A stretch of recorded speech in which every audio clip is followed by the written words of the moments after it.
وذكر فإن الذكرى تنفع المؤمنين. One simple hadith is a hadith that's in Sahih Muslim. It's a beautiful hadith and it has a lot of, as with all hadith, a lot of profound wisdom for us. Abdullah ibn Amr ibn al-As narrates that one day we were in a journey and we scattered. Some of us were fixing our tents, some of us were sharpening our arrows, some of us were taking care of the camels. When we heard a crier call, As-salatu jami'ah.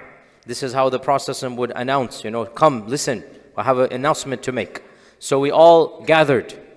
And the Prophet ﷺ stood up and said to us, he gave a mini sermon or khutbah. This was something important he wanted to tell them.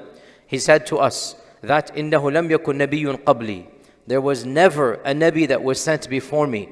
إِلَّا كَانَ حَقًّا. It's said that it was obligatory on him that he teaches his ummah the good that they should follow, and he warns them against the evil they should be prepared against.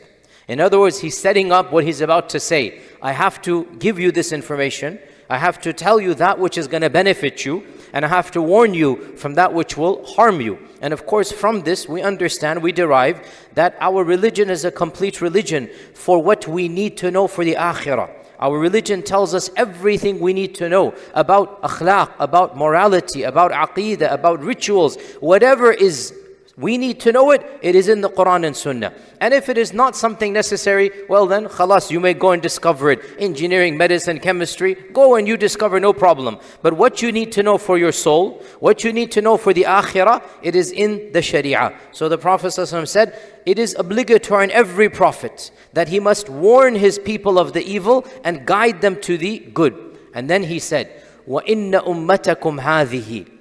And as for this ummah of yours, meaning my ummah, فَإِنَّ عَافِيَتَهَا جُعِلَ فِي أَوَّلِهَا. Its blessed era has been made the earliest part of the era.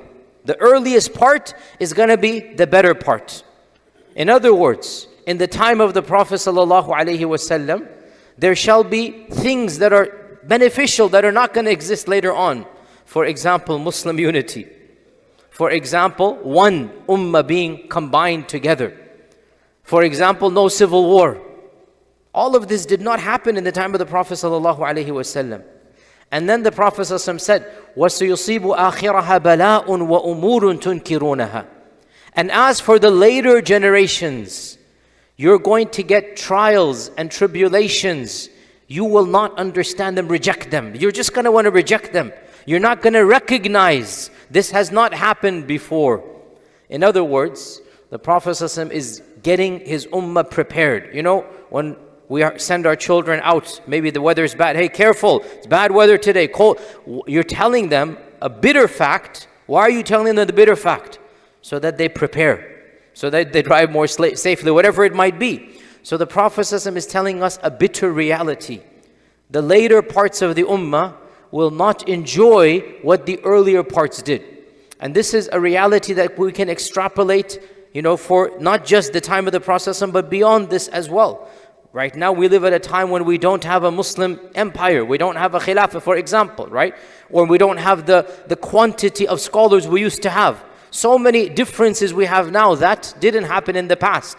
Now, this doesn't mean, by the way, that in every single aspect the ummah is going to be more negative. We should not think of it that way. No, in every era there's going to be positives and negatives. But the trials that later generations will face will be of a different type than the earlier ones. This is what we're being told. And sometimes these trials will be unprecedented. Okay, and again, one of the trials we have, again, let's be honest here, the fitna of living as a minority in a majority, land that doesn't have our values. This is a new fitna, and it comes with new challenges, right? Again, the default, this is not the case for the bulk of the ummah, that, we're trying to protect our morality, our theology, our laws in a land that might be hostile to some of those aspects, right? Again, that's a difficulty we have to face. Where else are we going to go? And the perks we get from living here, we might not get anywhere else. So we're balancing these, like the Prophet ﷺ said, umurun tunkirunaha. Then he told us, whoever wants to make sure that death comes to him in a good state, whoever wants to make sure By the way, I'm condensing the hadith. It's much longer. We don't have time for every phrase, because otherwise that would be a much longer khatira. My point I wanted to leave you with was this.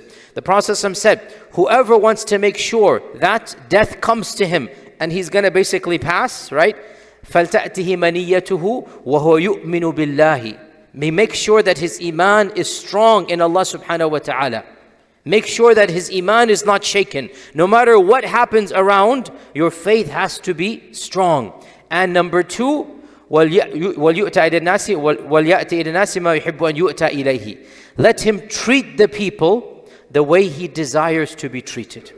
These two pieces of advice he left us with, regardless of how bad the world is, regardless of what's happening around, regardless of the trials, two things are in your command. Doesn't matter how bad the situation is, nobody can control your heart. Make sure that he believes in Allah firmly.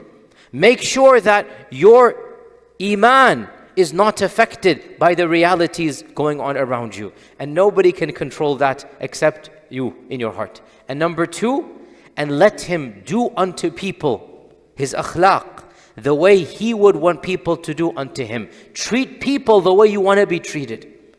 Be nice unto people. And if you do these two things, then khalas, you will get there. SubhanAllah, this hadith is a bit terrifying, but it's also comforting. He's warning us, things are going to happen.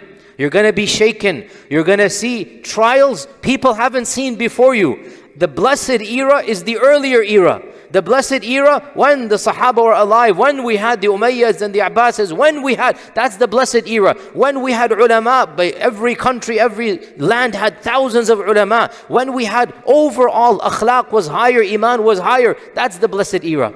Things are going to happen. Umurun tunkirunaha. You're going to not see, reject it. Tunkirun here means, rejecting is your heart will reject it, meaning you won't understand. Meaning this is unprecedented. This is something that I don't know how to deal with. New challenges will happen that previous generations did not have. And the Prophet ﷺ said, look, don't worry. Whatever happens, you stick with these two things and you're going to be okay. Keep your iman strong and basically keep your akhlaq good. That's what he told us to do. May Allah subhanahu wa ta'ala allow us to navigate these uncertainties, these difficult times with strong iman. And may Allah azza wa jal give us the sabr and give us the fortitude and give us the good manners that we're able to live up to those standards and give unto people how we ourselves would like to be treated. And inshallah we will continue our regular schedule now from tomorrow.